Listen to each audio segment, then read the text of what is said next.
Hi అండి, నమస్తే. Welcome to cook with మంచు. మామిడికాయ క్యారెట్ రోటి పచ్చడి ఎలా ప్రిపేర్ చేయాలో చూద్దాము. ఎప్పుడు ఒకేలాగా కాకుండా ఒకసారి క్యారెట్ వేసి మామిడికాయ పచ్చడి చేయండి, రుచి చాలా బాగుంటుంది. ఇక్కడ నేను పచ్చడి చేయడానికి ఇలాంటి మామిడికాయలు ఈ సైజులో ఉన్నవి, వీటిని 2 తీసుకున్నాను. నీట్గా కడుక్కొని తుడిచేసుకొని పెట్టేసుకున్నాను. అలాగే క్యారెట్ కూడా ఒక 4 తీసుకొని నీట్గా కడుక్కొని తుడుచుకొని పెట్టుకున్నాను. ఇప్పుడు ఈ మామిడికాయలను పీల్ తీసేసుకోవాలి. ఇలా మామిడికాయలను పీల్ తీసేసుకున్న తర్వాత నెక్స్ట్ మనం క్యారెట్ను కూడా పీల్ తీసుకొని పెట్టుకోవాలి. నేను ఇలా పీల్ తీసేసుకున్న తర్వాత తురిమేసుకుంటున్నానండి. ఈ క్యారెట్ అండ్ మ్యాంగో కూడా మీరు కావాలంటే వీటిని చిన్న చిన్న ముక్కలుగా చేసుకొని మిక్సీ జార్లో వేసుకొని మరీ మెత్తగా కాకుండా జస్ట్ స్విచ్ ఆన్ చేస్తూ ఆఫ్ చేస్తూ కొంచెం బరకగా ఉండేటట్టు మిక్సీ పట్టుకోవచ్చు కూడా. ఇప్పుడు వీటిని నేను ఇలా తురుముకొని తీసుకుంటున్నాను. ఇప్పుడు ఇలా తురుముకున్న ఈ క్యారెట్ను కొలుచుకోవాలి. ఏదైనా ఒక బౌల్ తీసుకొని మెజర్ చేసుకుందాము.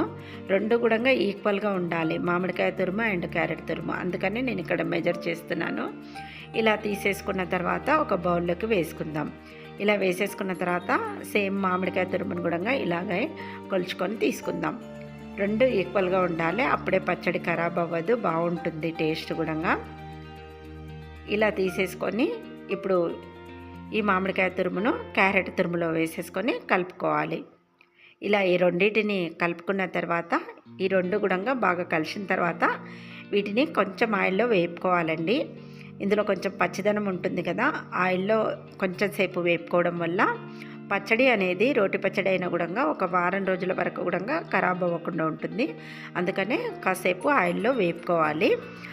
సో ఇక్కడ మనం ఇప్పుడు ఆయిల్ పెట్టేసుకుందాం. ఆయిల్ పెట్టేసుకొని కొంచెం హీటెక్కిన తర్వాత ఇప్పుడు ఇందులోకి మనం తురుము పెట్టేసుకున్న మామిడికాయ తురుము వేసేసుకుందాం.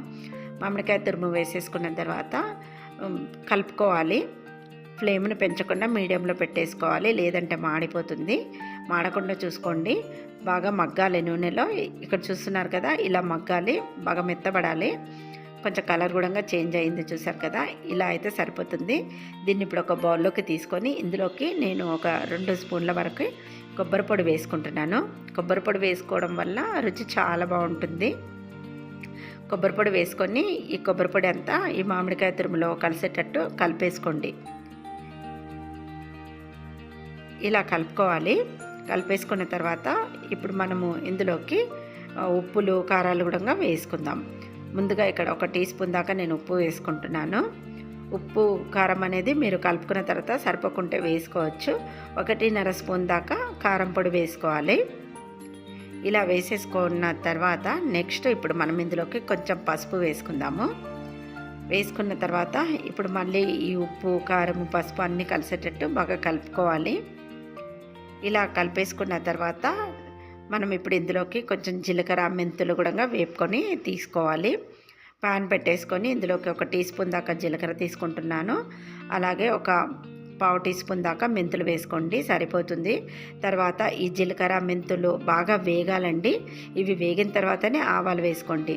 ఆవాలు ఎక్కువసేపు వేపుతుంటే చేదొచ్చేస్తుంది అండ్ మాడిపోతాయి కూడా. అందుకనే ఈ 2 వేగిన తర్వాతనే దించే ముందు ఆవాలు వేసుకొని దించేసేయండి, సరిపోతుంది. చల్లారిన తర్వాత ఇలా చిన్న రోట్లోకి వేసుకొని దంచేసుకొని ఈ పొడిని ఇప్పుడు పచ్చళ్ళలో వేసేసుకోవాలి. వేసుకున్న తర్వాత ఈ పొడి అంతా కూడా పచ్చళ్ళలో కలిసేటట్టు బాగా కలుపుకోండి. ఇలా అంతా బాగా కలిపేసుకోవాలి. కలిపేసుకున్న తర్వాత పచ్చడికి మనం ఇప్పుడు పోపు పెట్టేసుకుందాము. నేనైతే ఇక్కడ పల్లి నూనె వేసుకుంటున్నానండి. రోటి పచ్చళ్ళలో కూడా మనం పల్లి నూనెతోటి తాలింపు పెట్టుకున్నామంటే రుచి చాలా బాగుంటుంది. కచ్చాపక్కగా దంచుకున్న వెల్లుల్లి వేసుకున్నాను. తర్వాత 2 ఎండుమిర్చి వేసుకున్నాను. నెక్స్ట్ మనం ఇప్పుడు ఇందులోకి కొంచెము జీలకర్ర వేసుకోవాలి. తర్వాత కొంచెం ఆవాలు వేసుకోవాలి. ఆవాలు వేసేసుకున్న తర్వాత ఇప్పుడు ఇందులోకి కొంచెం పచ్చిశనగపప్పు అండ్ మినపప్పు 2 వేసుకుంటే బాగుంటుంది తినేటప్పుడు. ఈ పప్పులు బాగా క్రిస్పీగా పంట కింద తగులుతూ చాలా బాగుంటుంది రుచి అనేది. ఇందులోకి కొంచెం ఇంగువ కూడా వేసుకొని పోపు బాగా వేగాలి. పోపు బాగా వేగిన తర్వాతనే పచ్చళ్ళలో పెట్టేసుకోవాలి. వెల్లుల్లిపాయలు కొంచెం కలర్ చేంజ్ అయ్యేంత వరకు కూడా పోపు వేపుకోండి. ఇప్పుడు పచ్చళ్ళలో పెట్టేసుకున్న తర్వాత బాగా కలిపేసుకోవాలి. చాలా చాలా రుచిగా ఉంటుందండి. ఎప్పుడు ఒకేలాగా కాకుండా ఒకసారి ఇలా క్యారెట్ వేసుకొని కొబ్బరి వేసుకొని చేసుకోండి పచ్చడి, చాలా బాగుంటుంది. ఒక వారం వరకు కూడా అస్సలు ఖరాబ్ అవ్వదు. చాలా బాగుంటుంది. వేడి వేడి అన్నంలో నెయ్యి వేసుకొని తినొచ్చు. అలాగే ఉప్మా, చపాతి అన్నిట్లోకి కూడా బాగుంటుంది. మరి మీకు ఈ ఇంట్రెస్టింగ్ రెసిపీ నచ్చినట్టయితే తప్పకుండా ట్రై చేయండి. ట్రై చేసి ఎలా వచ్చిందో నాకు కామెంట్ రూపంలో తెలపండి. మరిన్ని ఇంట్రెస్టింగ్ వీడియోస్ కోసం ప్లీజ్ నా ఛానల్ని సబ్స్క్రైబ్ చేయండి. అలాగే లైక్ ఇవ్వడం మర్చిపోకండి. Thanks for watching my video.